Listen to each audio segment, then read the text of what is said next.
Friends, welcome to my YouTube channel. તો આપણે છે ને સમય અને કાર્ય ચેપ્ટર ચાલુ હતું. આપણે છે ને 15 પ્રશ્નો જોયા હતા, જેમાં આપણે મીડિયમ લેવલના થોડાક આમ કન્સેપ્ટ ક્લિયર થાય તે માટે કોન્સેપ્ટ ક્લિયરિંગ ક્વેશ્ચન સોલ્વ કર્યા હતા. તો આપણે છે ને જેમ બને એમ છે જેમ જેમ આગળ વધતા જશું તેમ તેમ થોડાક છે ને થોડાક હાર્ડ લેવલના પ્રશ્નો આવતા જશે. તો તમે જેમ પહેલેથી જોતા જશો તો તમને છે ને બધું ક્લિયર થઈ જશે. તમારે ફરી વખત બીજેથી ક્યાંયથી ચેપ્ટર નહીં કરવું પડે. તો છે ને 16 નંબરથી પ્રશ્નથી આપણે શરૂઆત કરીએ. ઉત્તમ અને હિતેશ છે ને એક કામ સાથે મળીને 8 દિવસમાં કરે છે. એટલે ઉત્તમ પ્લસ હિતેશ બંને સાથે મળીને કામ કરે છે. એટલે એ લખી લે ઉત્તમ પ્લસ હિતેશ આ બંને કામ છે ને સાથે મળીને 8 દિવસમાં કરી નાખે છે. જો ઉત્તમ એકલો આ કામ છે ને, આ ઉત્તમ નામની વ્યક્તિ છે, આ ઉત્તમ જો એકલો છે ને 12 દિવસમાં કરી નાખે છે. તો છે ને આ કરી શકતો હોય તો હિતેશ, અહીં જો આગળ લખેલું હિતેશ તો કામ કેટલા, આ હિતેશ એકલો કેટલા દિવસમાં કરી. આમ બંનેમાં કોમન હિતેશ દેખાય છે.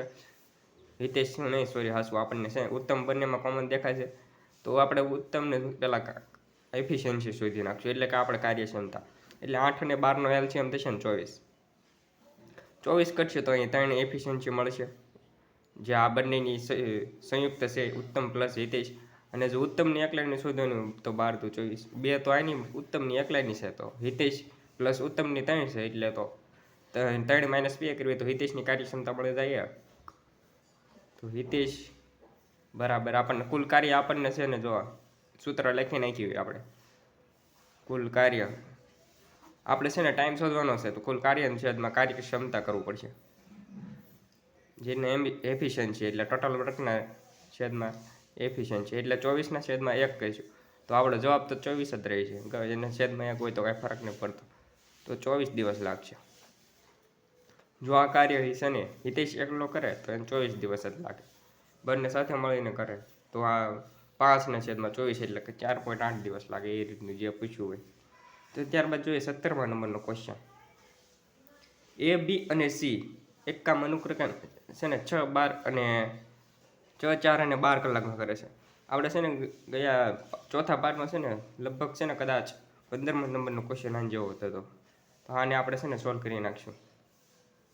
એ, બી અને સી 3 કામ છે ને ત્રણે કરતા હોય એટલે આપણે ડાયરેક્ટ લખી નાખ્યું 6, 4 અને 12. પછી આપણે છે ને ત્રણેનો આમ લસા લઈ લેવાનો થશે, કારણ કે છે ને આ જે આપણે કલાક આપ્યું હોય કામનો દર એનો લસા લઈએ તો એ આપણને કાર્યક્ષમતાનો દર મળી જાય છે. એટલે કે છે ને લસા કરી નાખશું આપણે 12 જ મળશે. એટલે 6 × 2 કરતાં 12 મળશે, 4 × 3 કરતાં 12 મળશે ને 12 કરતાં 1 મળશે. આ આપણને જે મળ્યું આ લાઈનમાં એને એફિશિયન્સી કહેવામાં આવે, એટલે કે કાર્યક્ષમતા. આને કહેવામાં આવે ટોટલ વર્ક અને આને કહેવામાં આવે છે ડેઝ. આપણે કોઈ આ બધી વસ્તુ આપેલી છે. હવે તો આપણને છે ને પૂછેલું છે ત્રણેય સાથે મળીને કામ કેટલા દિવસમાં કરી શકે. એટલે આનો ત્રણેયનો સરવાળો એટલે કે 12/4, 3 ને 1 4, 4 ને 2 8, એટલે 3 ને 2 5 ને 1 6, એટલે રેડી 6, એટલે કે 12/6 કરવી તો જવાબ મળશે 2 days. ત્રણેય કરે સાથે કામ તો ખાલી ફક્ત છે ને 2 દિવસમાં કામ કરતા નાખશે, એટલે 2 દિવસમાં કાર્ય છે ને પૂર્ણ કરી નાખશે. હવે છે એ બી ભેગા મળે ને આ હવે છે ને આ થોડાક ડિફરન્ટ ટાઈપનો છે, તોય પણ જોઈ લઈશું.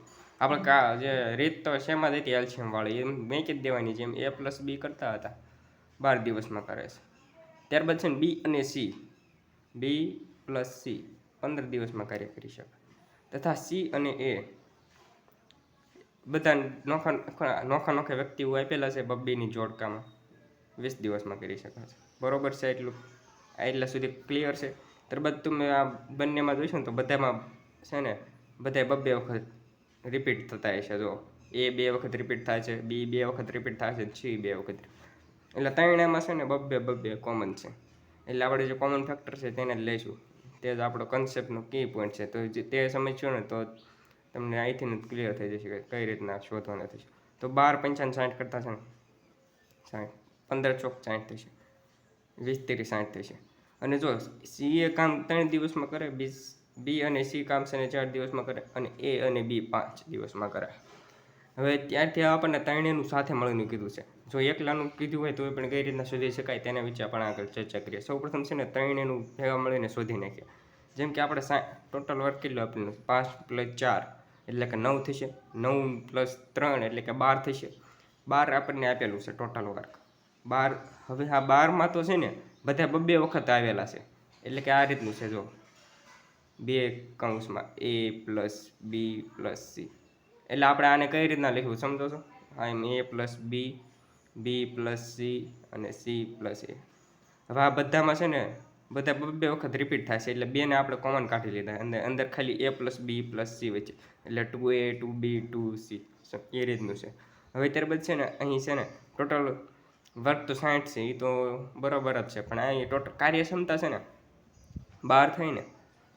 હવે આ ત્રણેયની કાર્યક્ષમતા 12 મળી ગઈ છે. બધા બે વખત રિપીટ થાય છે તો a + b + c ની હવે જે રેગ્યુલર એટલે કે સાચી કાર્યક્ષમતા છે ને એક એકની તે 12 / 6 એટલે 12 / 2 થશે એટલે કે 6. આ રીતના 6 થશે કાર્યક્ષમતા. હવે 6 આપેલી છે અને આપણી પાસે ટોટલ વર્ક 3 છે એટલે કે કાર્યક્ષમતા નીચે ગુણી નાખશું અને ભાંગી નાખશું તો અહીં 6 દાન 60 કરતાં 10 જવાબ આવશે. 10 દિવસ. હવે આ બધાની છે ને હવે આપણને છે ને એમ કીધું હોય કે જો એ એકલો કેટલા દિવસમાં કાર્ય કરી શકે એવું પૂછવું હોય તો પ્રશ્નમાં તો ત્યારે આપણે શું કરવું જો અહીં સમજીએ ખાલી. તો છે ને અહીં a + b + c ની આપણને નવી કાર્યક્ષમતા આપણે શોધી નાખેલી છે. હવે તેવી રીતના છે ને BCની અહીં આપણને 4 આપેલી છે એટલે આની 4 આપેલી છે. તો અહીં ખાલી ફક્ત એ જ વધ્યો હોય ને, એ સિવાય કાં બીજું હોય વધેલું છે. તો એનો મતલબ થશે કે આ 4 બરાબર ન્યા બાજુ એટલે માઇનસ થઈ જાય 6 - 4 એટલે એની કાર્યક્ષમતા 2 મળી જાય. એટલે કે છે ને 60 / 2 કરીએ તો 30 જવાબ આવે. એની જો શોધવાનું કીધું હોય ને તો એ રીતના શોધી શકાય. આવી રીતના ગમે તેની જો બીની પણ સીધું કીધું હોય ને તો 80ની આપેલી છે 3 તો 3 6 - 3 કરતાં છે ને 3 આવે એટલે બીની કાર્યક્ષમતા મળી જશે 3.